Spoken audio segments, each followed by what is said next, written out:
Good morning बच्चों। विज्ञान की क्लास में आप सबका फिर से स्वागत है।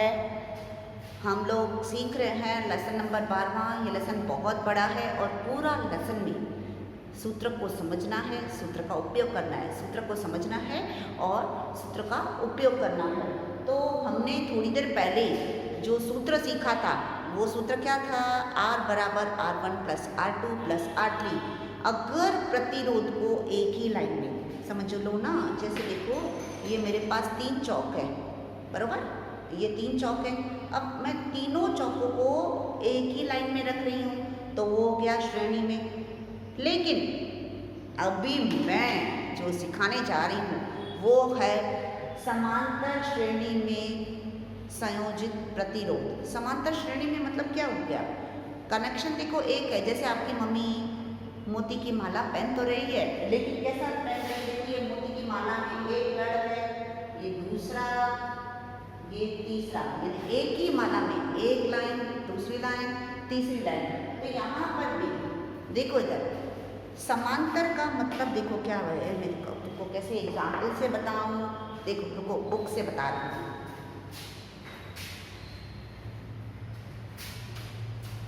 अब देखो श्रेणी क्रम का मतलब क्या था? श्रेणी क्रम का मतलब था ये दोनों बुक ऐसे रखे थे। अब समांतर में मतलब ऐसे। अब आप समझ गए? ये देखो यहाँ पर भी ऐसा दिया है। समांतर का मतलब एक के नीचे एक दिख रहा है, एक के नीचे एक। समझ गए? ये हो गया श्रेणी, यानी एक ही लाइन में खड़े रहेंगे बच्चे तो वो हो गया श्रेणी। और उस समय सूत्र कैसा होता है? R is equal to R1 plus R2 plus R3। अब देखो कैसे आ गया, ऐसे आ गया, बराबर, एक के नीचे एक, एक के नीचे एक। तो इस तरह से हम कनेक्शन देखो कैसे कर रहे हैं। देखो हम लोग वही 3 बल्ब ले रहे हैं, लेकिन 3 बल्ब को एक पर, एक नीचे और एक नीचे ऐसे लगा रहे हैं, ठीक है? 1 2 3, बराबर, 3 अवरोध दे दिए और उनका नाम दे दिया R1 R2 R3। अवरोध तो देखो अलग है ना, खाली हमने उनको कनेक्शन अलग अलग किया है। पहले एक लाइन में थे, अभी एक के ऊपर एक ऐसे हैं, ठीक है? अब ये अवरोध लगा दिया, बराबर, हमने ये वोल्टमीटर लगा दिया, ये बैटरी लगा दी। वोल्टमीटर क्या है? वोल्टमीटर किसको नोट करता है? कितना वोल्टेज है उसको नोट करता है। ये बैटरी है, ये एमीटर है, एमीटर किसके लिए? कि भाई कितना करंट बहा उसको नोट करने के लिए, ठीक है? अब जब हम करते हैं, देखो इधर एक ही लाइन में है, हाँ, 1 2 3, तो एक लाइन में था, तब आप पहले हम नोट कर देंगे कि I की कीमत कितनी आ रही है और V की कीमत कितनी आ रही है, तो हमने नोट कर दिया, ठीक है? अब V की कीमत मान लो 6 वोल्ट है, बराबर, 6 वोल्ट है। अभी मैं क्या करूँगी? अभी इसको भूल जाओ। अब मैं खाली क्या करूँगी? इसके ऊपर वोल्ट मीटर लेके जाऊंगी और उसका खाली इन दोनों को नहीं करूँगी, इसका खाली करंट नोट करूँगी। तो हमें करंट तीनों का अलग अलग मिलेगा, समझ गए?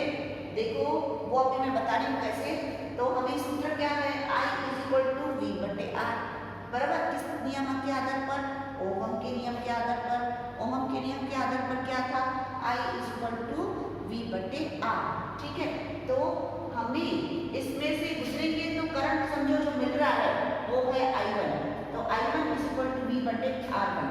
उसी तरह से लेकिन हम देखें कि सब में वोल्टेज की कीमत समान हो रही है, लेकिन जो विद्युत धारा बह रही है उसकी कीमत अलग अलग आ रही है। तीनों में से करंट अलग अलग बहेगा, तो V बराबर I2 बराबर V बटे R2 और I3 बराबर V बटे R3, यानी तीनों बल्ब में से जो करंट है वो अलग अलग गुजरेगा, लेकिन तीनों का जोड़ क्या होगा? मुख्य करंट, यानी I is equal to I1 plus I2 plus I3, बराबर। जबकि हमने जो श्रेणी में किया था, एक ही श्रेणी में, उसमें क्या था? V is equal to V1 plus V2 plus V3, ठीक है? अब हमने जानते हैं कि V बटे R, I is equal to क्या होता है? V बटे R। तो इन सब में किसकी कीमत सेम रहेगी? V की कीमत तो बच्चों वही रहेगी। I1 के लिए समझो V बटे वही का वही, देखो इधर v की कीमत सेम रहेगी, तो हमें इधर क्या लिखने का, ये इधर देखो I1 ये मैंने आपको बता दिया। अब सबका सेम टू सेम अगर आपको और डिटेल में इसका देखने का है तो आपको किताब पर पेज नंबर 238 पर दिया हुआ है। अब देखो v बटे r, ये टोटल क्या हो गया, v बटे ये टोटल है, टोटल बना, तो इसका क्या हो जाएगा r1 बटे v बटे r2 बटे v बटे r3। तो ये सब किस में आया, बट्टे में आया। और पहले कैसे आया था, पहले कैसे आया था, एक ही लाइन में था, तो r equal to r1 plus r2 plus r3। तो हमें उसी तरह से हमें ये देखेंगे, तो हम v क्या करेंगे, कॉमन निकाल देंगे, v को क्या कर देंगे, निकाल देंगे। तो हमें क्या आएगा, 1/rp बराबर, rp का मतलब होता है समांतर श्रेणी में, बराबर, यहाँ पार्शियल। आपका किताब में देखो नाम कैसा दिया हुआ है, आपका किताब में नाम दिया हुआ है पार्शियल कर्व, आप ये भी नाम दे सकते हो। आपको rp का मतलब यहाँ पर हुआ, हमने क्या किया, v को कॉमन निकाल दिया, क्या आ गया, 1/r1 plus 1/r2 plus 1/r3। तो इसमें सूत्र क्या बन गया, 1/r यानी टोटल बराबर 1/r1 plus 1/r2 plus 1/r3। जबकि उसमें कैसा सूत्र था, उसमें था r is equal to r1 plus r2 plus r3। आप कितने भी अवरोध लगाना चाहो, 1 लगाओ, 2 लगाओ, 3 लगाओ, 4 लगाओ, सूत्र यही आएगा, यही है सूत्र, बराबर, किसका, अवरोध का। तो अवरोध का सूत्र क्या आया, 1/r बराबर 1/r1 plus 1/r2 plus 1/r3। बस फर्क सिर्फ इतना है, एक दूसरे के नीचे रखते हैं तो बटे में आएगा। अब इससे फायदा क्या होता है, इससे फायदा देखो मैंने क्या बताया, तीनों में जो विद्युत धारा की कीमत आएगी वो अलग अलग आएगी। समझो, मान लो आपका ये बल्ब खराब हो जाता है, आपका ये बल्ब खराब हो जाता है, तो ये बल्ब खराब हो जाएगा, तो इसका मतलब ये दो बल्ब नहीं जलेंगे, ऐसा नहीं है, ये दोनों बल्ब काम करेंगे। तो अच्छी बात है ना, है कि नहीं। तो आपके घरों में जो कनेक्शन होना चाहिए वो किसकी तरफ से कनेक्शन होना चाहिए, समांतर श्रेणी। क्या कभी ऐसा होता है कि एक ट्यूबलाइट का करंट उसको नहीं मिल रहा है तो सब ट्यूबलाइट नहीं जलेंगी घर की, ऐसा नहीं होता ना। समझो ये मेरी क्लास है, बराबर, अंदर जो सर्किट का कनेक्शन किया गया है, अगर वो समांतर श्रेणी में है, समझो मेरा वो फैन चालू नहीं हो रहा है, तो इसका मतलब ये थोड़ी कि दूसरी ट्यूबलाइटें नहीं जलेंगी, जलेंगी, क्योंकि ये किस में रखा हुआ है, क्योंकि सबने से करंट अलग अलग बह रहा है, एक जैसा करंट नहीं बह रहा है, बराबर। लेकिन अगर यहाँ का जो सर्किट होता, बराबर, वो अगर श्रेणी क्रम में होता, तो अगर रूम की लाइट में लाइट भी है, फैन भी है, अगर एक ट्यूबलाइट खराब हो गई या एक फैन खराब हो गया तो ऐसा नहीं है कि सब नहीं चलेगा, पर श्रेणी क्रम में ऐसा होता है कि एक खराब तो सब खराब हो जाते हैं। मतलब एक रूम का जो कनेक्शन किया होगा सर्किट का, अगर श्रेणी क्रम में किया होगा तो एक बल्ब नहीं जलेगा, तो रूम की दूसरे बल्ब भी या फैन कुछ भी ऐसा नहीं चलेगा। इसलिए जितना हो सके किस में सर्किट जुड़ा हुआ होना चाहिए, समांतर श्रेणी में। समांतर श्रेणी में जोड़ने से क्या फायदा होता है, देखो अगली ये इसके बाद मैं ये सूत्र से संबंधित गणनात्मक सवाल बताऊंगी और मैं आपको अंतर बताऊंगी कि दोनों में क्या अंतर है और दोनों से क्या फ़ायदा है। ठीक है बच्चों, तो इससे यही फ़ायदा है कि अगर एक ट्यूबलाइट या एक बल्ब खराब हो जाता है तो बाकी का जो एक रूम की खराब नहीं होती, या एक घर की बाकी का कनेक्शन खराब नहीं होता, मतलब उसमें से करंट पास हो सकता है। समझ गए आप। तो खाली आपको श्रेणी में क्या करने का है, श्रेणी में क्या था, श्रेणी का मतलब एक ही लाइन में, और समांतर में मतलब एक के ऊपर एक, जो मैंने आपको अभी बताया। देखो बच्चों, मैं पूरी कोशिश करती हूँ कि आपको बहुत ही अच्छे से समझ में आ जाए। अब ये आपके ऊपर निर्भर करता है कि आप इसको, देखो क्लास में खुद से पढ़ने आ गए, आप उसको किस तरह से लेते हो। ठीक है बच्चों, तो बच्चों अपना ख्याल रखना, पढ़ाई करते रहना। और आज जो लेसन कहे हैं यूनिट टेस्ट में, पहला, 10वां, छठा, 15वां, अभी विज्ञान की यूनिट टेस्ट आने वाली है 4-5 दिन के बाद, तो इसलिए तैयार रहो, पढ़ते रहो। तब तक के लिए bye bye, take care, good morning बच्चों। फिर से आपका क्लास में स्वागत है। हमने अभी सूत्र सीखा समांतर श्रेणी में क्या होता है। समांतर श्रेणी में क्या होता है कि विद्युत धारा का मान अलग अलग होता है, परंतु वोल्टेज की कीमत समान होती है। और उसका सूत्र सीखा क्या था, 1/R बराबर 1/R1 plus 1/R2 plus 1/R3। अब उसी से संबंधित सवाल है, ठीक है, गणनात्मक सवाल, उदाहरण 12.8। अब उसका देखो ये चित्र बनाया हुआ है, तो चित्र बनाने से, चित्र देखने से ही आपको पता चल जाएगा। तो ये जो सर्किट है किस में दिया हुआ है, देखो एक के ऊपर एक, नीचे नीचे नीचे दिया हुआ है, यानी पैरेलल में रखा हुआ है, मतलब समांतर में रखा हुआ है। तो 3 प्रतिरोध है। कितने प्रतिरोध है बच्चों? 3 प्रतिरोध, R1, R2, R3। R1 की कीमत है 5 ओम, R2 की कीमत है 2 ओम और R3 की कीमत है 30 ओम। तो ये तीनों को समांतर श्रेणी में रखा गया है और उनमें से जो बैटरी मिल रही है वो कितने की मिल रही है? 12 वॉट की बैटरी मिल रही है। तो आपको निकालना क्या है? आपको निकालना है प्रत्येक प्रतिरोधक से प्रवाहित विद्युत धारा, हर एक आर्क से निकलने वाली विद्युत धारा, और सब में से अलग अलग होती है। विद्युत धारा का सूत्र क्या है? I बराबर V/R।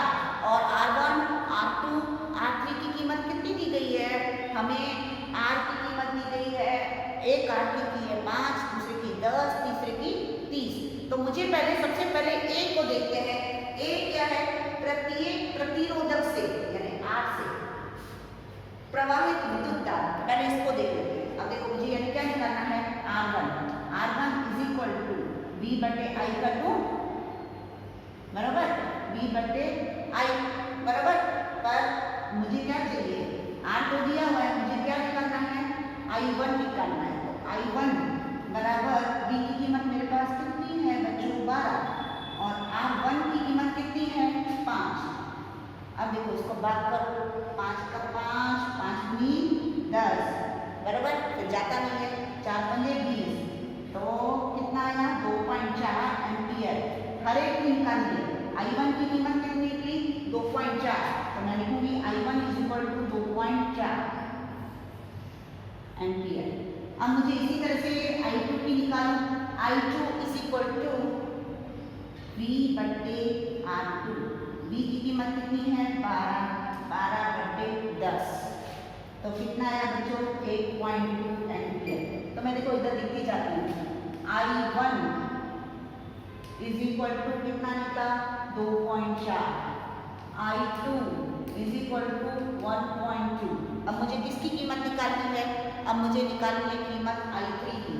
तो I3 इज इक्वल टू, देखो ओम का सूत्र कितना काम आ रहा है, V/R3। अब 3 की कीमत कितनी है? 30, 12/30। अब देखो इसको क्या करना पड़ेगा? आपको भाग देना पड़ेगा, बराबर। हम कहेंगे 3 एकम 3, 0, 3 चौक 12। अब 4/10, इसका मतलब क्या लिखेंगे? 0.4 एम्पियर, बराबर। ये किसकी कीमत निकली? I3 की। तो हमें सवाल क्या था? हमें सवाल था प्रत्येक प्रतिरोधक से, यानी R1 से, R2 से, R3 से, प्रत्येक प्रतिरोधक से प्रवाहित विद्युत धारा, यानी हमें I1 की कीमत 2.4, I2 की इतनी और I3 की कीमत मुझे कितनी मिली? 0.4, बराबर। ये मिली। अब दूसरा सवाल क्या है? प्रवाह में कुल विद्युत धारा। कुल विद्युत धारा का सूत्र क्या है? I बराबर, देखो दूसरा हल कर रहे हैं, ये हल हो गया A, ये अभी हम करेंगे B। I बराबर I1 plus I2 plus I3। अब देखो I1 की कीमत बच्चों कितनी है? 2.4 प्लस 1.2 प्लस 0.4, ठीक है। अब इसको साइड में आप जोड़ सकते हो। देखो 10, 4 और 2 6, 6 और 4 10, 1 के ऊपर 2, 3, 4, कितना आया? 4। अब हम देखेंगे, देखो किताब में भी सब कुछ सेम टू सेम ऐसी ही रीत आपकी दी गई है। तो आपकी I की कीमत कितनी आएगी? I की कीमत आएगी 4 एम्पियर। चलो हमारे बच्चों 2 सवाल तो हल हो गए। हर एक प्रतिरोध के लिए विद्युत धारा और कुल विद्युत धारा। कुल विद्युत धारा का सूत्र क्या है? I बराबर I1 plus I2 plus I3। और हर एक प्रतिरोध के लिए V/R1, V/R2, V/R3 सब में वोल्टेज की कीमत देखो सेम रहेगी। अभी तीसरा क्या है? अब तीसरा है परिपथ का कुल प्रतिरोध। अब देखो कुल प्रतिरोध का सूत्र क्या है? अब देखो मैं ऐसे ही लिख रही हूँ 1/R। अभी आपको सूत्र सिखाया था 1/R बराबर 1/R1 plus 1/R2 plus 1/R3। Same to same देखो बच्चों, इधर किताब में भी दिया हुआ है। ये वाला देखो थोड़ा ध्यान देना, इसमें थोड़ी भूल कर सकते हो। देखो 1/5 प्लस 1/10 प्लस 1/30। अब देखो कीमत लिखी 5, 10, 30 लिख दी। अब देखो 5, 10 और 30 का, अब देखो बस कहाँ करो, एक तो बोर्ड पे इतनी जगह नहीं। 5, 10, 30 का लसअ 5 का 5 कम 5, 5 दूनी 10 और 6 पंजे 30। फिर से 5 का नहीं जाएगा तो 2 का लगाओ, 1, 1, 3, फिर 3 का लगाओ तो क्या निकलेगा? लसअ 5 दूनी 10, 10 दिया 30, कितना निकला? 30। अब 5 का पारा 30 में कितनी बार जाएगा बच्चों? 6 बार। 6 कम 6, 10 का पारा 30 में कितनी बार जाएगा? 3 बार। 30 का पारा 30 में 1 ही बार। 6 और 3 9, 9 और 1 10, क्या आएगा? 10/30 कट गया। तो ये किसकी कीमत है? 1/R की है बच्चों। तो हमें क्या मिलेगा? 1/R बराबर 1/3। अब देखो क्या करें, क्रॉस मल्टीप्लिकेशन करो। अब R ऊपर जाएगा और 3 ऊपर जाएगा तो हमें R की कीमत कितनी मिलेगी? 3। किसमें? अगर मैंने, ये तो देखो अलग अलग था तो तीनों का मैंने संयोजन किया तो उसका वैसे तो आपको कह रही और ये तो ऐसा होना चाहिए ना 5 और 10 15 15 और 30 45 बराबर। लेकिन यहाँ पर कैसा है बच्चों? श्रेणी में तो बट्टे में आ गया। कैसे आ गया बच्चों? बट्टे में आ गया। बट्टे में आ गया तो नीचे का जो है, ऊपर का कहते हैं अंश, नीचे का है कहते हैं हर। अगर ये समान नहीं होता तो हम क्या निकालते हैं बच्चों? लसअ निकालते हैं। ये स्टेप बहुत आईयूपी है। 5, 10, 15 का लसअ निकाला, फिर आप इसको छुपा दो। 5 का पारा 30 में कितनी बार गया? 6 बार। फिर 5 का पारा 10 में 3 बार, फिर 30 का पारा 30 में 1 बार। इस तरह से हल करना है। ठीक है, तो एक ही सवाल में हमें कितने कर दिए? 3। पहले हमने क्या निकाला? हर एक प्रतिरोध के लिए विद्युत धारा, कुल विद्युत धारा और कुल प्रतिरोध, इस तरह से निकाला। बच्चों ये सीखोगे तो आएगा, बार बार इनका अध्ययन करो। ठीक है, आसान नहीं है। अभी और मुझे 1-2 और सूत्र सिखाने हैं। ठीक है, तो जितने भी मैं बच्चों सूत्र सिखा रही हूँ उनका अध्ययन करो। हम इतनी मेहनत कर रहे हैं तो आप लोग भी मेहनत करो। एग्ज़ाम में ये न्यूमेरिकल्स पूछे ही जाते हैं, आते हैं और आते हैं हर बार, इसलिए किया करो। ठीक है, चलो अपना ध्यान रखना, पढ़ाई करते रहो बच्चों।